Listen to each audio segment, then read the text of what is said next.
ಅನ್ನು ಸ್ವಾಗತಿಸುತ್ತಾ ಇಂದಿನ ಮಾಧ್ಯಮಗೋಷ್ಠಿಯಲ್ಲಿ ನಾನು ಮತ್ತು ಶ್ರೀ ನಾಗರಾಜ ಲಂಬು ಅವರು ಕಾಂಗ್ರೆಸ್ ಯುವ ಮುಖಂಡರು, ಶ್ರೀ ವಸಂತ ಹೊನ್ನಮೋಡಿ ಅವರು ಕಾಂಗ್ರೆಸ್ ಪ್ರಧಾನ ಕಾರ್ಯದರ್ಶಿಗಳು, ಜಿಲ್ಲಾ ಕಾಂಗ್ರೆಸ್ ಕಮಿಟಿ ನಡೆಸಿಕೊಡ್ತಾ ಇದ್ದೀವಿ. ಇಂದಿನ ದಿನಗಳಲ್ಲಿ ಬಹುಚರ್ಚಿತ ವಿಷಯ RSS ನೋಂದಣಿ ಕುರಿತು ಮತ್ತು ಅದರ ಅಕೌಂಟಬಿಲಿಟಿ ವ್ಯವಹಾರದ ಕುರಿತು ಪ್ರಿಯಾಂಕಾ ಖರ್ಗೆ ಅವರು, ನಮ್ಮ ಕರ್ನಾಟಕ ಸರ್ಕಾರದ ಗೃಹ ಸಚಿವರಾದ ಪ್ರಿಯಾಂಕಾ ಖರ್ಗೆ ಅವರು RSSನ ಮುಖ್ಯಸ್ಥರಿಗೆ ಕೇಳಿದ್ದಾರೆ. RSS ಮುಖ್ಯಸ್ಥರಾದಂಥ ಶ್ರೀ ಮೋಹನ್ ಭಾಗವತ್ ಅವರು, ನಾವು ನೋಂದಣಿ ಮಾಡಿಸೋದಿಲ್ಲ, ಹಿಂದೂ ಧರ್ಮನೇ ನೋಂದಣಿ ಇಲ್ಲ. ಏನು ಅರ್ಥ? ಹಿಂದೂ ಧರ್ಮ ಅಂದ್ರೆ RSS ಅಂದ್ರೆ ಹಿಂದೂ ಧರ್ಮನ? ಏನು ಅರು ಮರು ಹಿಡ್ದಂಗೆ ಕಾಣ್ತದೆ ಅವ್ರಿಗೆ ಒಟ್ಟು. ಯಾಕಂದ್ರೆ ಏನಾಗ್ಬಿಟ್ಟದ, ಇವ್ರು ಆ ಪ್ರಶ್ನೆನೇ ಇಂಥದ್ದು ಕೇಳ್ಯಾರ, ಅವ್ರಿಗೆ ಉತ್ತರಿಸ್ಲಿಕ್ಕೆ ಬರಲಾರ್ದಂಥದ್ದು ಕೇಳ್ಯಾರ, ಅದಕ್ಕೆ ಅವ್ರು ಅರು ಮರು ಹಿಡಿದು ಏನೇನು ಮಾತಾಡ್ತಾ ಇದ್ದಾರೆ ಹುಚ್ಚುಚ್ಚರಂಗೆ. RSS ಸಂಘಟನೆ ಬಗ್ಗೆ ಹೇಳುವುದಂದ್ರೆ, ಅವರು ಹೊರಗಡೆ ಹೇಳುವುದೇನು, ರಾಷ್ಟ್ರೀಯ ಸ್ವಯಂ ಸೇವಕ ಸಂಘ, ಇದು ರಾಷ್ಟ್ರ ಪ್ರೇಮ ಸಂಘ, ರಾಷ್ಟ್ರ ಉದ್ಧಾರ ಮಾಡುವ ಸಂಘ. ರಾಷ್ಟ್ರ ಉದ್ಧಾರ ಮಾಡುವ ಸಂಘಗಳು ಚಟುವಟಿಕೆ ಏನಿದೆ ದೇಶದಲ್ಲಿ ಇವತ್ತು ನಿಮ್ಮಿಂದರಿಗೆ ಬಿಚ್ಚಿ ಹೇಳ್ಬೇಕಂದ್ರೆ,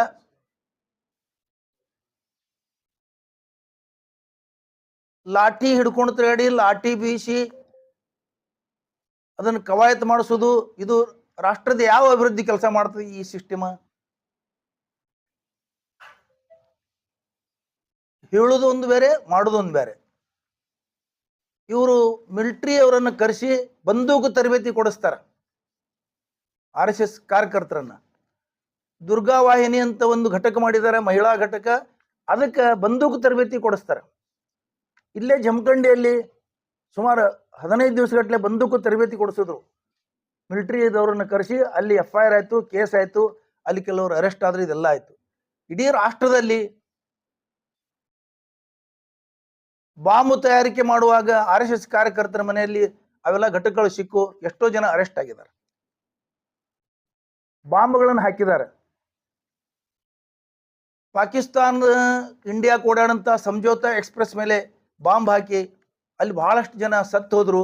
ಅದರಲ್ಲಿ ಇಂದ್ರೇಶ್ ಕುಮಾರ್, ಇವತ್ತೇನು BJPಯ ಮುಖ್ಯಸ್ಥ, ಬಹಳ ಲೀಡರ್, ದೊಡ್ಡ ಲೀಡರ್ ಇದ್ದಾರೆ, ಅವರು ಅಪರಾಧಿ ಅಂತ ಸಾಬೀತಾಗಿ ಅವರು ಒಳಗೆ ಹೋಗಿ ಬಂದರು. ಆ ಕೇಸೇ ಮುಚ್ಚಿ ಹಾಕಿದ್ರು. ಮುಂದೆ ಹೈದರಾಬಾದ್ನ ಚಾರ್ಮಿನಾರ್ ಹತ್ರ ಬಾಂಬ್ ಸ್ಫೋಟ ಮಾಡಿ ಅಲ್ಲಿ ಬಹಳ ಜನ ಸತ್ತರು. ಅದರೊಳಗೆ ಸುನೀಲ್ ಜೋಶಿ ಅನ್ನಂಥವ್ರು ಅರೆಸ್ಟ್ ಆದರು, ಜೈಲ್ದಲ್ಲಿ ಬಿದ್ದರು. ಅದು ಕೇಸ್ ಏನಾಯ್ತು, ಮುಂದೆ ಮುಚ್ಚಿ ಹಾಕಿದ್ರು. ಇತ್ತೀಚೆಗೆ ಮಂಗಳೂರಿನಲ್ಲಿ ವಿಮಾನ ನಿಲ್ದಾಣ ಸ್ಫೋಟಿಸಲಿಕ್ಕೆ ಬಾಂಬ್ ಬಿಟ್ಟಂತ ಅಮೃತ್ ರಾವ್ ಏನಾಯ್ತು, ಇವತ್ತಿಗೆ ಕೇಸ್ ಮುಚ್ಚಿ ಹಾಕಿದ್ರು, ಏನು ಹೊರಗೆ ಬರಲೇ ಇಲ್ಲ. ಆಮೇಲೆ ಬೆಂಗಳೂರಿನ ಚರ್ಚ್ ಸ್ಟ್ರೀಟ್ನಾಗ ಬಾಂಬ್ ಹಾಕಿದ್ರು, ಅಲ್ಲಿ 5-6 ಜನ ಸತ್ತರು. ಅಲ್ಲೊಬ್ಬನಿಗೆ ಯಾವನಿಗೂ ಹಿಡಿದ್ರು, ಅವ ಬುದ್ಧಿಮಾಂದೆ. ಒಂದು ಐಡಿಯಾ ಏನಂದ್ರೆ ಅವ್ರದ್ದು, ಅವ ಸಿಕ್ಕ ಕೂಡಲೇ ಬುದ್ಧಿಮಾಂದೆ ಆಗಿಬಿಡ್ತಾನೆ, ಹುಚ್ಚಾಗ್ಬಿಡ್ತಾನೆ. ಅವನ ತಲೆ ಸರಿ ಇಲ್ಲ ಅಂತ ಎಬ್ಬಿಸ್ಬಿಡ್ತಾರೆ. ಅದನ್ನು ಪ್ರಚಾರ ಮಾಡೋದು. ಅಮೃತ್ ರಾವ್ ಮಂಗಳೂರಲ್ಲಿ ಸಿಕ್ಕಿ ಇವತ್ತು ಜೈಲದಲ್ಲಿದ್ದಾನೆ, ಅವನು ಬುದ್ಧಿಮಾಂದೆ ಅಂತ ಹೇಳೋದು. ಯಾರ್ಯಾರು ಆರೋಪಿ ಆಗ್ತಾರೋ ಅವ್ರು ಬುದ್ಧಿಮಾಂದೆ. ಮಿಲಿಟರಿ ಅಧಿಕಾರಿ ಅಂತ ಶ್ರೀಕಾಂತ್ ಪುರೋಹಿತ ಬಾಂಬ್ ತಯಾರಿಕೆ ಘಟಕ ಇಟ್ಕೊಂಡು ಬಾಂಬ್ ಹಾಕಿದ್ರು, ಅವ್ರು ಅರೆಸ್ಟ್ ಆದರು. RSS ಕಾರ್ಯಕರ್ತ ಅಂತ ಹೇಳಿದ್ರು. ಮಾಲೆಗಾಂವ್ ಬಾಂಬ್ ಸ್ಫೋಟದಲ್ಲಿ ಪ್ರಜ್ಞಾ ಸಿಂಗ್ ಅನ್ನಂತ ಹೆಣ್ಮಗಳು ಮಾಡಿ ಮುಂದೆ MP ಸಹಿತ ಆದಳು. ಅಂಥವ್ರಿಗೆ ಇವರು MP ಟಿಕೆಟ್ ಕೊಟ್ಟು ಸರ್ಕಾರದಲ್ಲಿ ತಗೋತಾರ. ಅದು ಒಂದು ಸರ್ಟಿಫಿಕೇಟ್ ಅವ್ರಿಗೆ, RSS ದವ್ರಿಗೆ, BJP ಅವ್ರಿಗೆ. ಇಂಥವು ನೂರಾರು ಘಟನೆಗಳು ಹೇಳ್ಬೋದು. ಅಷ್ಟು ಘಟನೆಗಳದಾವ ಭಾರತ ದೇಶದ ಇತಿಹಾಸದಲ್ಲಿ. ಗುಜರಾತ್ ನರಮೇಧ ಆಯ್ತು. ಆ ನರಮೇಧದ ಸಲುವಾಗಿ ಇದೇ ವಾರದಲ್ಲಿ ಅಮೆರಿಕ ಅಧ್ಯಕ್ಷ ಟ್ರಂಪ್ ರವರು ಮೋದಿಯವರು ನೋಡಕ್ ಬಹಳ ಚಲೋ ಅದಾರ, ಆದ್ರೆ ಕೊಲೆಗಡಕದಾರ ಸರ್ಟಿಫಿಕೇಟ್ ಕೊಟ್ಟರು.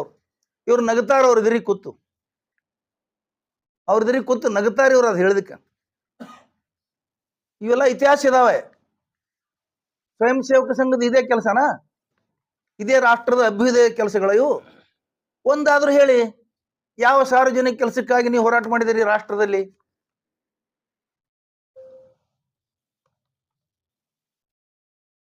ಸ್ವಯಂ ಸೇವಕ ಸಂಘ ಅಂದ್ರೆ ಅವ್ರದ್ದು ಸ್ವಯಂ ಅಭಿವೃದ್ಧಿ ಆಗ್ಬೇಕು, ಅವರಿಗೆ, ಸಂಘದವರಿಗೆ. ಅವ್ರು ಸ್ವಯಂ ಸಂಘದವ್ರಿಗೆ ಸ್ವಯಂ ಬಿಟ್ಟರೆ ಏನೂ ಇಲ್ಲ. ಇನ್ನು ರಿಜಿಸ್ಟ್ರೇಷನ್ ಬಗ್ಗೆ ಕೇಳಿದ್ದಾರೆ ಖರ್ಗೆ ಅವರು, ಅದಕ್ಕೆ ರಿಜಿಸ್ಟ್ರೇಷನ್ ಅವಶ್ಯಕತೆ ಇಲ್ಲ ಅಂತ ಬಹಳ ಜನ ಹೇಳ್ತಿದ್ದಾರೆ, ಮೋಹನ್ ಭಾಗವತ್ ಅವರು ಹೇಳಿದ್ದಾರೆ. ಆಮೇಲೆ ಇನ್ನೊಂದೇನು ಹೇಳ್ಯಾರಂದ್ರೆ, ಸ್ವಾತಂತ್ರ್ಯ ಪೂರ್ವದಲ್ಲಿ ನಮ್ಮದು ಇದು ಸಂಘ ಹುಟ್ಟಿದೆ, ಅದಕ್ಕೆ ಅವಶ್ಯಕತೆ ಇಲ್ಲ, ಅವಾಗ ರಿಜಿಸ್ಟ್ರೇಷನ್ ಇರಲಿಲ್ಲ ಅಂತ ಹೇಳಿದ್ದಾರೆ. ಸ್ವಾಮಿ, ನಾವೊಂದು ವಿಷಯ ಹೇಳ್ತೀನಿ ನಿಮಗೆ. ಯಾವಾಗ ಬ್ರಿಟಿಷ್ ಸರ್ಕಾರ ಇಲ್ಲಿ ಬಂತು 1860 ಆಕ್ಟ್ ಮಾಡಿದ್ದಾರೆ. ಅದು ರಿಜಿಸ್ಟ್ರೇಷನ್ ಆಕ್ಟ್ 1860, 1860 ಆಕ್ಟ್ ಹೆಸರೇ ಅದು. ರಾಮಕೃಷ್ಣ ಮಿಷನ್ ಯಾವಾಗ ರಿಜಿಸ್ಟ್ರೇಷನ್ ಆಯ್ತು? 18ನೇ ಶತಮಾನದಲ್ಲೇ ಆಯ್ತದು. ಅವೆಲ್ಲ ರಾಷ್ಟ್ರ ಸ್ವಾತಂತ್ರ್ಯ ಪಡೆದಕ್ಕಿಂತ ಮೊದಲ ಅದು. ನಿಮಗೇನು ತೊಂದರೆ ಏನಿತ್ತು? ಈ ನಮ್ಮದೇ ಒಂದು ಸಂಸ್ಥೆ 1937-38ರಲ್ಲಿ ನಮ್ಮದು ಸಿಂದಗಿ ಅಂಜುಮನ್ ಶಿಕ್ಷಣ ಸಂಸ್ಥೆ ರಿಜಿಸ್ಟ್ರೇಷನ್ ಆಗಿದೆ. ಇವತ್ತಿಗೂ ಅದು ನಡೆಸ್ಕೊಂಡು ಹೋಗ್ತಾ ಇದ್ದೀವಿ ನಾವು. ಸ್ವಾತಂತ್ರ್ಯ ಪೂರ್ವದಲ್ಲಿ ರಿಜಿಸ್ಟ್ರೇಷನ್ ಇರಲಿಲ್ಲ ಅಂತ ಸುಳ್ಳು ಹೇಳೋದು, ಹಿಂದೂ ಧರ್ಮ ರಿಜಿಸ್ಟ್ರೇಷನ್ ಆಗಿಲ್ಲ ಅಂತ ಹೇಳಿ ಉಡಾಪೆ ಮಾತು ಹೇಳೋದು, ಇದು ಶೋಭೆನಾ? ನಾವು ಸರ್ಕಾರದ ಹಣ ತಗೊಂಡಿಲ್ಲ. ಎಷ್ಟು ಸರ್ಕಾರದ ಆಸ್ತಿಗಳು ನಿಮ್ಮ ಮಂಜೂರಾಗ್ಯಾವನು ತೆಗಿಬೇಕು, ಸರ್ಕಾರ ಚೌಕಸಿ ಮಾಡಬೇಕು. ಇದೇ ಖರ್ಗೆ ಅವರು, ಗೃಹ ಮಂತ್ರಿಗಳು, ಬೆಂಗಳೂರು ಸುತ್ತಮುತ್ತ ಎಷ್ಟು 1000 ಎಕರೆ ಆಸ್ತಿಗಳನ್ನ ಇವರು ನುಂಗಿದ್ದಾರೆ ಶಿಕ್ಷಣ ಸಂಸ್ಥೆ ಹೆಸರುಗಳಲ್ಲೇ ನೋಡ್ಬೇಕು.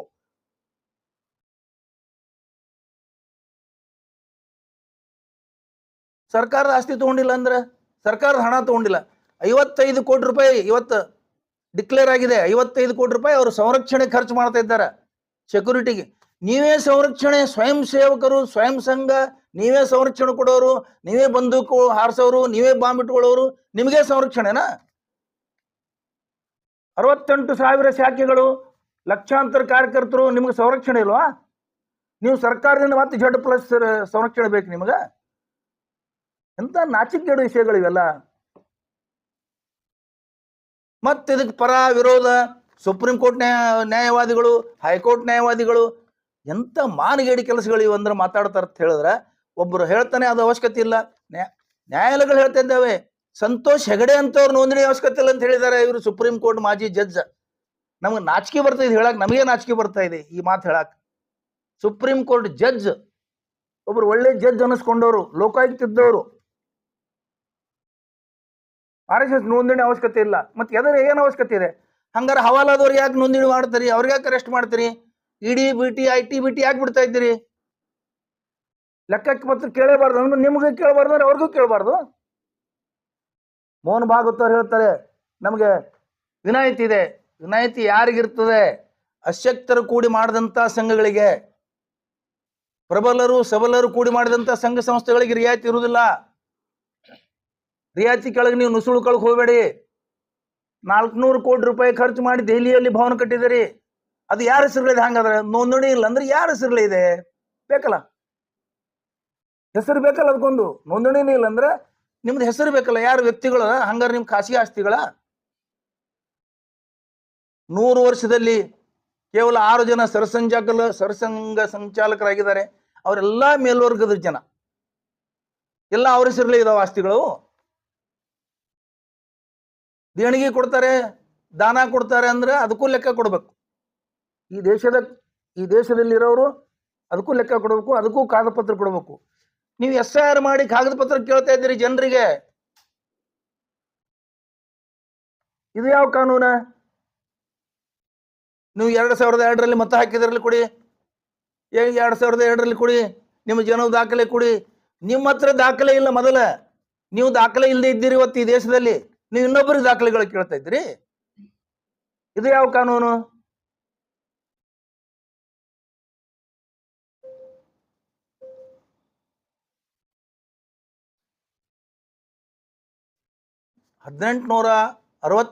ಇಸ್ವಿಯ 1860 ಆಕ್ಟ್ ಪ್ರಕಾರ 6 ಜನರಿಗಿಂತಲೂ ಹೆಚ್ಚಿಗೆ 7 ಜನ ಸೇರಿದ್ರೆ ಒಂದು ಸಂಘ ಆಗ್ತದೆ. ಆ ಸಂಘ ನೋಂದಣಿ ಆಗ್ಬೇಕಂತ ಕಾನೂನು ಇದೆ ಈ ಭಾರತ ದೇಶ. ಸಂವಿಧಾನದಲ್ಲಿ ಬರೆದಿಲ್ಲ. ಸಂವಿಧಾನ ಇದೆ, ಎಲ್ಲ ಬರೆಯಕ್ಕಾಗಲ್ಲ ಸಂವಿಧಾನದಲ್ಲಿ. ಅವರು ಕಾನೂನು ರಚನೆ ಮಾಡಿದ ಮೇಲೆ ಕಾನೂನು ಪ್ರಕಾರ ನಡೀಬೇಕಾಗ್ತದೆ. ಸಂವಿಧಾನ ನಂತರ ಕಾನೂನು ಮಾಡಿದ್ದಾರೆ, ಸಂವಿಧಾನದ ಪ್ರಕಾರ ಕಾನೂನು ಆಗ್ತದೆ, ಕಾನೂನು ಪ್ರಕಾರ ದೇಶ ನಡೀತದೆ. ಸಂವಿಧಾನದಲ್ಲಿ ಇಲ್ಲ. ಸಂವಿಧಾನನೂ ಸರಿಯಾಗಿ ಓದಿಲ್ಲ, ಕಾನೂನು ಸರಿಯಾಗಿ ಓದಿಲ್ಲ. ಸಂವಿಧಾನದ ಮೇಲೆ ದೇಶ ನಡಿಬೇಕು, ದೇಶ ಸಂವಿಧಾನದ ಮೇಲೆ ಕಾನೂನು ನಡಿಬೇಕು. ನೋಂದಣಿ ಮಾಡೋ ಕಾನೂನು ಇಲ್ವಾ? 7 ಜನಕ್ಕಿಂತಲೂ ಹೆಚ್ಚಿಗೆ, 7 ಮತ್ತು 7 ಜನಕ್ಕಿಂತಲೂ ಹೆಚ್ಚಿಗೆ ಯಾವ ಸಂಘದಲ್ಲಿ ಸದಸ್ಯರು ಇರ್ತಾರೆ ಅದು ಕಂಪಲ್ಸರಿ ನೋಂದಣಿ ಆಗ್ಬೇಕಂತಿದೆ.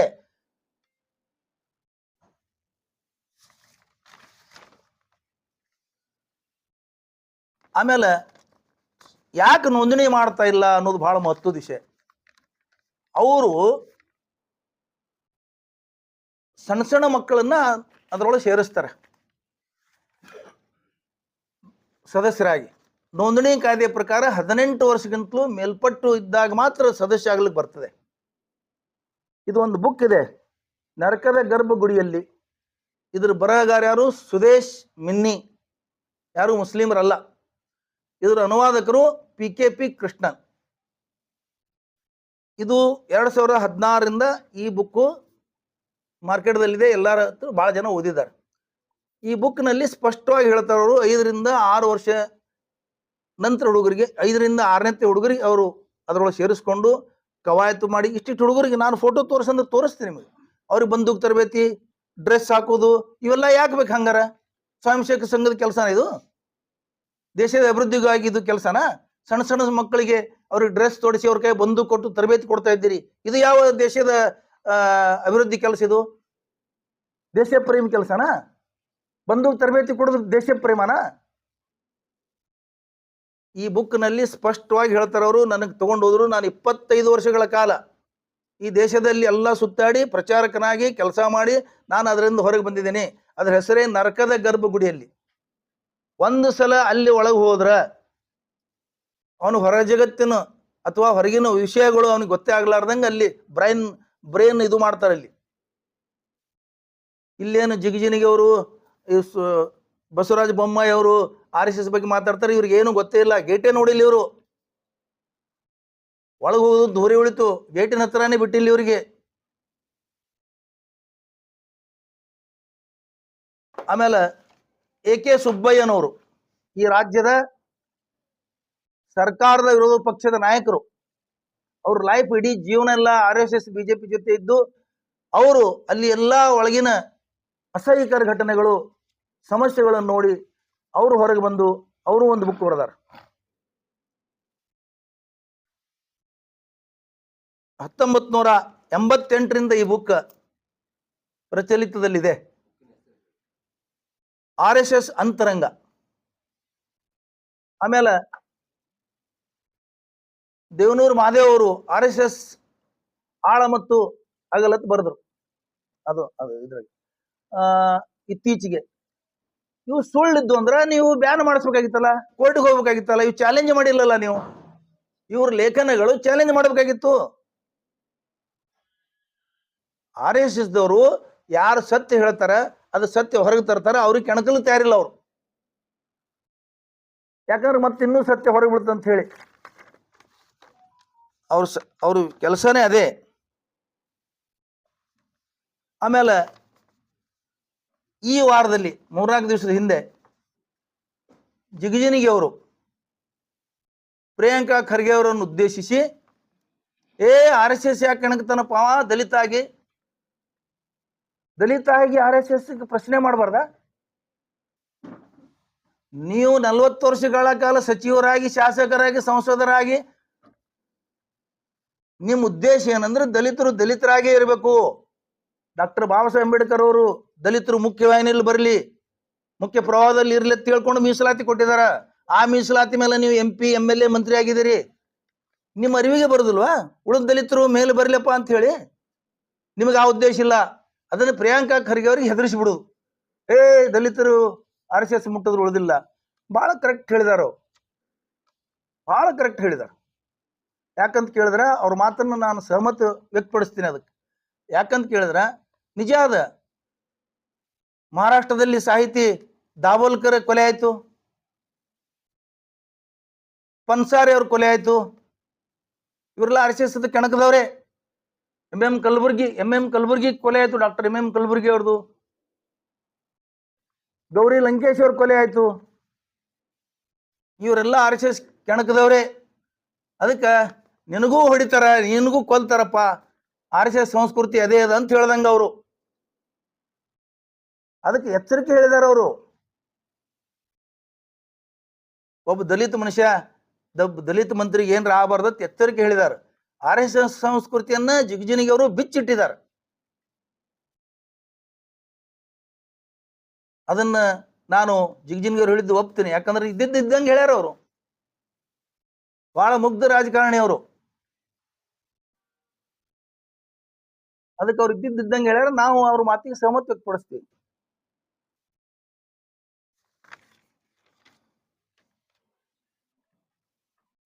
ಇನ್ನೊಂದು ವಿಷಯ, ಈ ಘಟನೆ ನಡೆದ ಮೂಲಕ ನಮ್ಮ ರಾಜ್ಯದ ಬಿಜೆಪಿ ಅಧ್ಯಕ್ಷರಾದ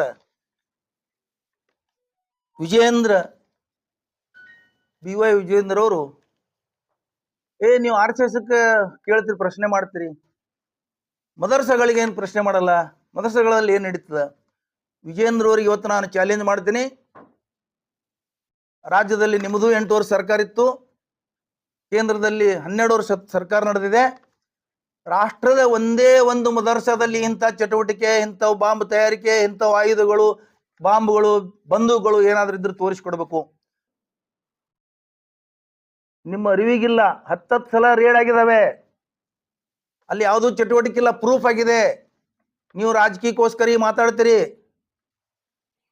ನೀವು ನಾಚಿಕೆ ಬಿಟ್ಟು ಮಾತಾಡ್ತಾ ಇದ್ದೀರಿ. ಅರ್ಥ ಮಾಡ್ಕೋಬೇಕು. ನೀವು ಎಲ್ಲಾ ಮಾಡುವುದು, ನೀವು ಮಾಡುವುದು, ಎಲ್ಲಾ ಮುಸ್ಲಿಮರು ತಲೆ ಕಟ್ಟುವುದು. RSSದಲ್ಲಿ ಈ ಬುಕ್ದಲ್ಲಿ ಹೇಳಿದಾರ ಅವರು, ನಮ್ಮ ಸಣ್ಣವ್ರಲಕ್ಕಾಗಿ ಶಿವಾಜಿ ಮೇಲೆ ಮುಸ್ಲಿಮರು ಎತ್ತಿ ಕಟ್ಟುವುದು, ಮುಸ್ಲಿಮರ ಮೇಲೆ ಹಿಂದೂಗಳನ್ನ ಎತ್ತಿ ಕಟ್ಟುವುದು. ಈ ಬುಕ್ದಲ್ಲಿ ತುಂಬಾ ಅದೇ ಇದೆ. 25 ವರ್ಷಗಳ ಕಾಲ ನೋಡಿ ಬರೆದಂತ ಬುಕ್ ಇದು. ಅಲ್ಲಿ ಅದೇ ಕಲಿಸ್ತಾರೆ ಬರೇ. ನೀವು ಬರೀ ಇದನ್ನೇ ಮಾಡ್ತಾ ಇದ್ದೀರಿ.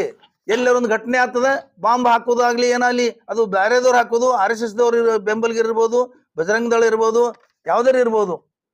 ಇದೇ ಶ್ರೀರಾಮ ಸೇನೆ RSS ಸಂಘಟನೆ ಸಹಯೋಗದಲ್ಲಿ ಏನು ಸಂಘ ಪರಿವಾರ ಅಂತಾರ, ಇದೇ ಶ್ರೀರಾಮ ಸೇನೆಯ ಮುತಾಲಿಕ್ ಅವರು ಬೆಳಗಾಮದಲ್ಲಿ 75 ಲಕ್ಷ ರೂಪಾಯಿ ಧಾಂಧಲಿ ಮಾಡಿಸಲಿಕ್ಕೆ, ಗಲಾಟೆ ಮಾಡಿಸಲಿಕ್ಕೆ 75 ಲಕ್ಷ ರೂಪಾಯಿ ವ್ಯವಹಾರ ಮಾಡಿದ್ದು ಹೊರಗೆ ಬಿತ್ತು. ಎಷ್ಟು ನಾಗರಾಜ ಲಂಬುವನಂತ ಸಿಗಾಕೊಂಡ, ಅವನಿಗೆ ಜೈಲ್ನಾಗೆ ಹೊಡೆದ್ರು ಬಾಗಲಕೋಟದಾಗ, ಇನ್ನೂ ವಿಷಯ ಹೊರಗೆ ಬೀಳ್ತಾವ ಅಂತ ಹೇಳಿ. ನಾಗರಾಜ್ ಜಂಬಿಗಿ, ಸಾರಿ ನಾಗರಾಜ್ ಜಂಬಿಗಿ ಏನಂತವನಿಗೆ ಅರೆಸ್ಟ್ ಮಾಡಿದ್ರು ಬಾಗಲಕೋಟದಲ್ಲಿ. ಅಲ್ಲ, ನಾವು ದಿನಾಲು ನಾಗರಾಜ ಲಂಬು ಒಂದು ಪ್ರಾಕ್ಟೀಸ್ ಇದೆ, ಮತ್ತು ನಾವು ನಾಗರಾಜ ಲಂಬುನೇ ಅನ್ನೋರು. ಅದು ನಾಗರಾಜ್ ಜಂಬಿಗಿ ಏನಂತವನಿಗೆ ಅರೆಸ್ಟ್ ಮಾಡಿದ್ರು ಕೊಲೆ ಕೇಸಲ್ಲಿ. ಅವನಿಗೆ ಅಲ್ಲೇ ಜೈಲ್ನಾಗೆ ಮುಗಿಸಿದ್ರು ಅವ್ರ ಕತೆ. ಅವ್ರದ್ದು ಇನ್ನೊಂದು, ಇಂಥ ಸಂಘಟನೆಗಳದ್ದು ಇನ್ನೊಂದು ಏನ್ ಪ್ಲಾನ್ ಇದೆ ಅಂದ್ರೆ, ಅವ್ರಿಗೆ ಅಲ್ಲೇ ಯಾಕೆ ಮುಗಿಸ್ತಾರೆ, ಹೊರಗೆ ಬಂದ್ರೆ ಇನ್ನೂ ವಿಷಯಗಳು ಹೊರಗೆ ಬೀಳ್ತವೆ, ಇನ್ನೂ ವಿಷಯಗಳು ಅವ್ರು ಬಾಯಿ ಬಿಡಬಾರ್ದು, ಅವ್ರಿಗೆ ಅಲ್ಲೇ ಮುಗಿಸ್ತಾರೆ. ಇಂಥವು ಭಾಳ ಆಗಿದಾವ. ರಾಷ್ಟ್ರದಲ್ಲಿ ಎಲ್ಲಾ ಕೇಸ್ ಫೈಲ್ಗಳು ತೆಗೆದು ನೋಡಿದ್ರೆ ಗೊತ್ತಾಗ್ತದೆ. ವಿಜಯೇಂದ್ರ ಇನ್ನೂ ಭಾಳ ಸಣ್ಣವ್ರಿದ್ದಾರೆ ಅವ್ರು. ಒಮ್ಮೆ ಅವ್ರ ಅಪ್ಪನ ಹೆಸರ ಮೇಲೆ ರಾಜಕೀಯ ಮಾಡ್ತಾ ಇದ್ದಾರೆ, ಇನ್ನೂ ಬಚ್ಚ ಇದ್ದಾರೆ ಅವ್ರು ರಾಜಕೀಯದಲ್ಲಿ. ಬಿಜೆಪಿ ಅಧ್ಯಕ್ಷ ಇರ್ಬೋದು ಅವರು, ನಾನು ಅಧ್ಯಕ್ಷ ತಿಳ್ಕೊಂಡಿರ್ಬೋದು, ಇನ್ನೂ ಕಲಿಯುವುದು ಭಾಳ ಇದೆ ಅವರು. ಮದರ್ಸಾಗಳ ಮೇಲೆ ಆರೋಪ ಮಾಡೋದು, ಏನಾರ ಆದ ಕೂಡಲೇ ಮುಸ್ಲಿಮರ ಮೇಲೆ ಆರೋಪ ಮಾಡೋದು, ಏನಾರ ಆದ ಕೂಡಲೇ ಇನ್ನೊಂದ್ರ ಮೇಲೆ ಆರೋಪ ಮಾಡೋದು. ನಿಮ್ಮದು ನೀವು ಹೇಳ್ರಿ. ಮೊದಲ RSS ನೋಂದಣಿ ಮಾಡಿಸಂತ ಕ್ವಶನ್ ಮಾಡಿದಾರೆ, ಅದಕ್ಕೆ ಉತ್ತರ ಕೊಡಿ ಸಮಂಜಸವಾಗಿ. ಮದರ್ಸಗಳು ನೋಂದಣಿನೇ ಇದಾವ, ಒಂದೇ ಒಂದು ಮದರ್ಸ ತೋರಿಸ್ಬಿಡಿ ಈ ದೇಶದಲ್ಲಿ.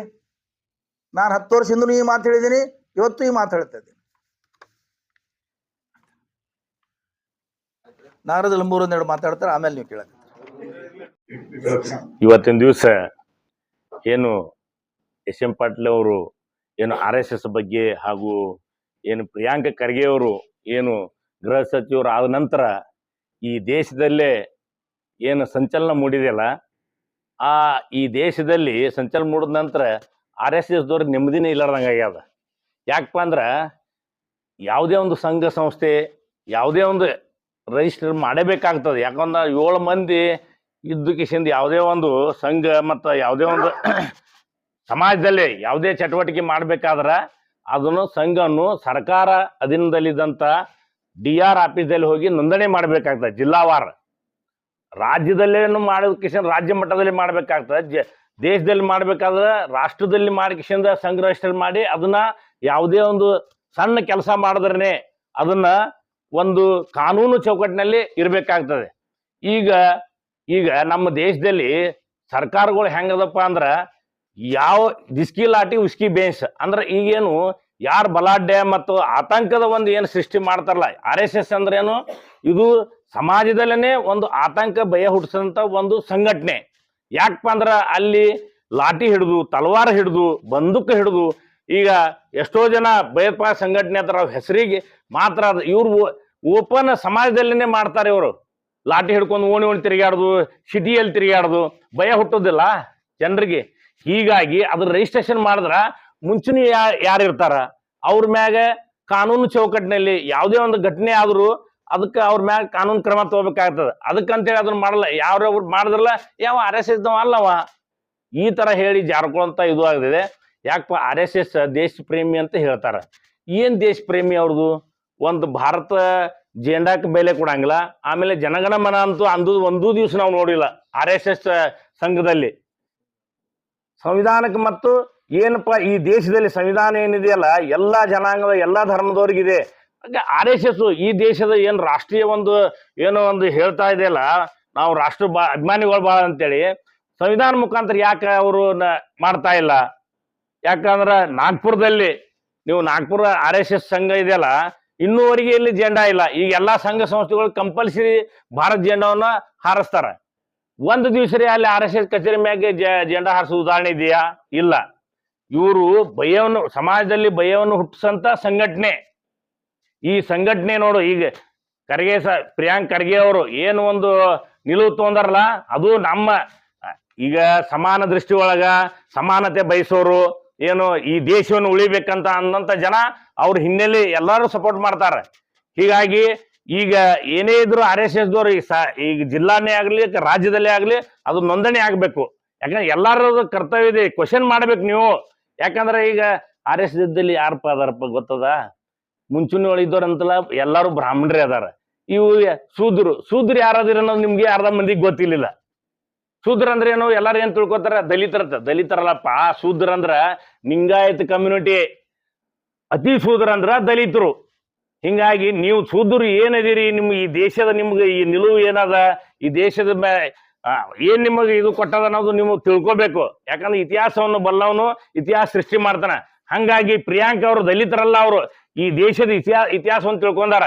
ಅದಕ್ಕೆ ಒಂದು ಇತಿಹಾಸವನ್ನು ನಿರ್ಮಿಸಲತ್ತಾರ. ಯಾಕಂದ್ರೆ ಕ್ವಶನ್ ಮಾಡೋ ಹಕ್ಕಿದೆ ಎಲ್ಲರಿಗೂ ಕಾನೂನು ಚೌಕಟ್ಟಿನಲ್ಲಿ ಮತ್ತು ಸಂವಿಧಾನದಲ್ಲಿ ಮಾತಾಡುವ ಹಕ್ಕಿದೆ. ಹೀಗಾಗಿ ಅವ್ರ ಕಾನೂನು ಚೌಕಟ್ಟಿನಲ್ಲಿ ಕೇಳ್ತಾ ಇದ್ದಾರೆ. ಹಿಂಗಾಗಿ ನಾವು ಎಲ್ಲರಿಗೆ ಅವ್ರಿಗೆ ಒಂದು ಸಪೋರ್ಟ್ ಇದೆ ಅಂತ ಹೇಳುತ್ತಾ ನನ್ನ ಮಾತನ್ನು ಮುಗಿಸ್ತೇನೆ. ಈಗೇನು ಮೋದಿಯವರು ಮಾರಾಟ ಮಾಡಿದ್ರಲ್ಲ 14 ವರ್ಷ 12 ವರ್ಷಗಳಲ್ಲಿ, ಅವೆಲ್ಲ ನೋಂದಣಿ ಆಗಿದಾವ್. ಸರ್ಕಾರದ ಸಂಸ್ಥೆಗಳಿದ್ರು ಸಹಿತ ಅವೆಲ್ಲ ನೋಂದಣಿ ಮಾಡಿದ್ದಾರೆ. Just like BPL, Bharat petroleum limited, IOC ಇವೆಲ್ಲ ನೋಂದಣಿ ಇದಾವೆ. ಕಾರ್ಪೊರೇಟ್ ವಲಯದಲ್ಲಿ ನೋಂದಣಿ ಆಗ್ಯಾವ. KBJNL ಕಾರ್ಪೊರೇಟ್ ವಲಯದಲ್ಲಿ, ಕಾರ್ಪೊರೇಷನ್ ನಿಗಮ ಮಂಡಳಿ ಎಲ್ಲಾ ನೋಂದಣಿ ಅದಾವ. ಸರ್ಕಾರದಿಂದ ನೋಂದಣಿ ಮಾಡ್ಲಾರ್ದೆ ಬಿಡ್ಬೋದಾಗಿತ್ತಲ್ಲ ಅವರು. ಅವೆಲ್ಲ ಲೆಕ್ಕಪತ್ರ ಕೊಡ್ತಾವ. ಸರ್ಕಾರೇತರ ಸಂಸ್ಥೆ NGO, ನಾನ್ ಗೌರ್ಮೆಂಟ್ ಆರ್ಗನೈಸೇಷನ್, ಗೌರ್ಮೆಂಟ್ ಆರ್ಗನೈಸೇಷನ್ಗಳೇ ಅದ್ರ ಹೆಸರು ಎಲ್ಲಿ ಆರ್ಗನೈಸೇಷನ್ ಬರ್ತದೆ ಅಲ್ಲಿ ನೋಂದಣಿ ಆಗೋದು. ನಾನ್ ಗೌರ್ಮೆಂಟ್ ಆರ್ಗನೈಸೇಷನ್ ಇವೆಲ್ಲ RSS ಇರ್ಬೋದು, ಶಿಕ್ಷಣ ಸಂಸ್ಥೆ ಇರ್ಬೋದು. ಇವನ್ ಅಲ್ರಿ ಇಸ್ಪೇಟ್ ಆಡೋ ಕ್ಲಬ್ಗೆ ನೋಂದಣಿ ಮಾಡಿಸ್ಬೇಕು. ಡ್ರಿಂಕ್ಸ್ ಮಾಡಂತ, ಮದ್ಯಪಾನ ಮಾಡಂತ ಕ್ಲಬ್ಗಳಿದಾವ ಕೆಲವು, ಅವಕ್ಕೂ ನೋಂದಣಿ ಮಾಡಿಸ್ಬೇಕು. ಎಲ್ಲದಕ್ಕೂ ನೋಂದಣಿ. ಹಂಗಾದ್ರೆ ನೀವು ಕೆಲವರಿಗೆ ಅರೆಸ್ಟ್ ಮಾಡ್ತಾ ಇದ್ರಿ. ಮೊನ್ನೆ ಬೆಳಗಾದ ಒಬ್ಬನಿಗೆ ಕೋಟಿಗಟ್ಟಲೆ ವ್ಯವಹಾರ ಮಾಡಿ ಅಂತ ಅರೆಸ್ಟ್ ಮಾಡಿದ್ರಿ. ಮತ್ತ ಅವ ವ್ಯವಹಾರ ಮಾಡ್ತಿದ್ನಲ್ಲ, ಅವನ್ ದುಡ್ಡವ, ಅವನ್ಗೆ ಯಾಕೆ ನೀವು ಅನಧಿಕೃತ ಅಂತ ಹೇಳಿ? ಅಧಿಕೃತ ಬೇಕು. ಎಲ್ಲಿ ಅಧಿಕೃತ ವರ್ಡ್ ಬರ್ತದೆ ಅಲ್ಲಿ ನೋಂದಣಿ ಆಗ, ಎಲ್ಲಿ ನೋಂದಣಿ ಆಗೋದಿಲ್ಲ ಅದು ಅನಧಿಕೃತ. ಏನ್ ಕೇಳುದಿದ್ರೆ ಕೇಳ್ರಿ.